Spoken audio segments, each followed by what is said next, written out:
1940 ਦੇ ਵਿੱਚ ਸਿੱਖ ਨੇ ਇਹ ਬਾਹਰ ਠੇਕੇ ਲਏ ਪੀਰਾਂ ਕੋਲੋਂ ਜੀ, ਜ਼ਿਲ੍ਹਾ ਉਕਾੜਾ ਜੀ। 2 ਸਾਲ ਦੇ ਵਿੱਚ ਉਹਨੇ ਪਟਾਈ ਹੈ। 42 ਦੇ ਵਿੱਚ ਬੰਬੀ ਚੱਲ ਪਈ ਹੈ ਜੀ। 5 ਸਾਲ ਉਹਨੇ ਖਾਧੀ ਹੈ। ਠੀਕ ਹੈ। 47 ਚ ਲੁੱਟ ਮਾਰ ਹੋਈ ਹੈ ਜੀ। ਉਹਨੇ ਅੱਗੇ ਹਦਾਇਤਾਂ ਕਰਨੀਆਂ ਜੀ। ਉਹਨੇ ਆਖਿਆ ਵੀ ਤੁਸੀਂ ਮਲਵਾਣੇ ਰੱਖੇ ਹੁੰਦੇ ਨੇ ਜੀ। ਉਹ ਅੱਧੇ ਪਿੰਡ 'ਚ ਰੋਟੀ ਰਾਤ ਲੈਂਦੇ ਨੇ, ਅੱਧੇ 'ਚੋਂ ਦਿਨ। ਜੀ। ਉਹਨਾਂ ਨੂੰ ਪੈਂਦੇ ਨੇ ਕੁੱਤੇ। ਉਹ ਇੱਕ ਰੋਟੀ ਦੀਆਂ ਬੁਰਕੀਆਂ ਕਰ ਲੈਂਦੇ ਨੇ ਤੇ ਰੋਟੀ ਉਹ ਵੰਡ ਦਿੰਦੇ ਨੇ ਕੁੱਤਿਆਂ ਨੂੰ। ਜਿੱਧਰ ਜਾਣ ਇੱਕ ਬੁਰਕੀ ਪਾਉਣ, ਉਹਨਾਂ ਦੇ ਉਹ ਬੇਲੀ ਬਣ ਜਾਂਦੇ ਨੇ। ਅੱਛਾ। ਮੈਂ ਰੱਖੇ ਨੇ ਠਾਪੀ ਮੁਨਸ਼ੀ ਕੁੱਤੇ। ਅੱਛਾ। ਤੁਸੀਂ ਇਹ ਜਾਣ ਕੋਈ ਮਿੱਠੀ ਮੱਝ ਨੂੰ ਪੱਠੇ ਮੁੱਠ ਪਾ ਕੇ ਦੁੱਧ ਚੋ ਕੇ ਲੀੜਾ ਵਿਛਾ ਕੇ ਬਹਾ ਦਿਓ। ਇਹ 50 ਦਾ ਲਗਾਨ 5 ਲਿਖ ਲੈਣ ਦੇ ਦੁੱਧ ਪੀ ਕੇ। ਮੈਂ ਉਹ ਕਲਮ ਦਾ ਲਿਖਿਆ ਲੈ ਲੈਣਾ। ਇਹਨਾਂ ਨੂੰ ਵੱਡੂ ਟੁਕੂ ਕਰੋ ਦੇ 50 ਦਾ 50 ਲਿਖ ਲੈਣ ਦੇ। ਮੈਂ ਬਈ ਕਲਮ ਦਾ ਲਿਖਿਆ ਲੈ ਲੈਣਾ।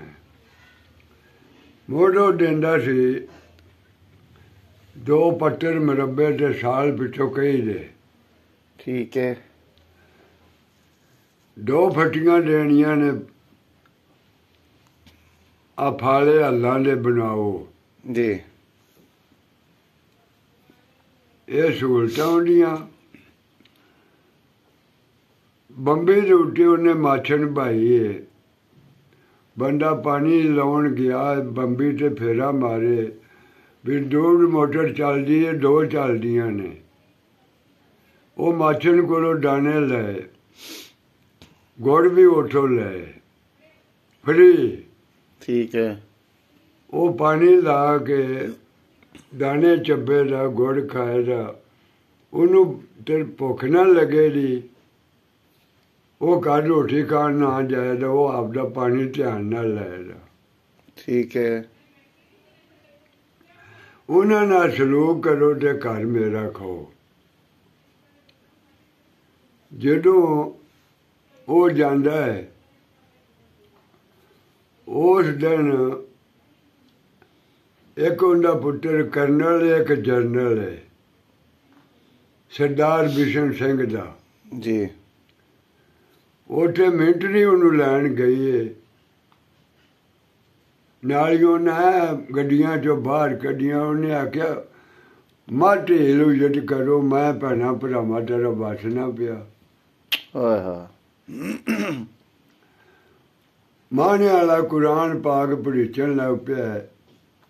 ਵੱਡਾ ਸਾਰਾ ਪੀਪਾ ਹੈ, ਆ ਲੱਕੜ ਦੀ ਬਾਡੀ ਵਾਲਾ TV। ਜੀ। ਉਹਦੇ ਮੁਨਸ਼ੀ ਬੰਦ ਕਰ ਦਿੱਤਾ। ਉਹਨੇ ਆਖਿਆ ਲਾ ਹੈ ਰੇਡੀਓ। ਰੇਡੀਓ। ਹਾਂ ਜੀ।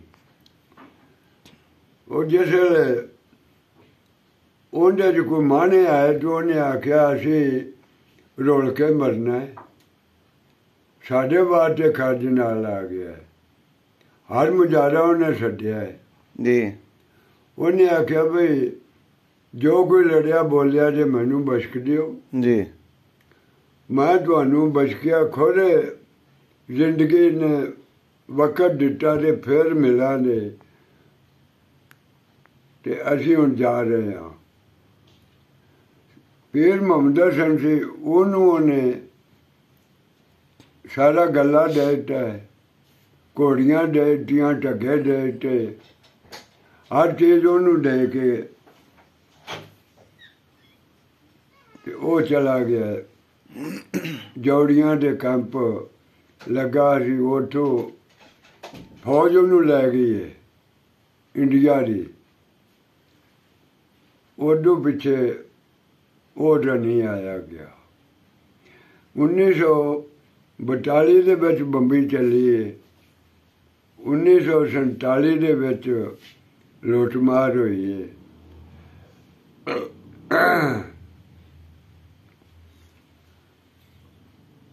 5 ਸਾਲ ਉਹਨੇ ਖਾਧੀ ਤੇ 5 ਉਹਦੇ ਅਜੇ ਰਹਿੰਦੇ ਸਨ।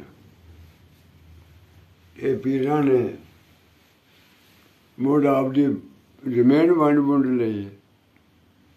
ਇਹ ਬਾਤ ਹੈ ਬੱਚਿਆ।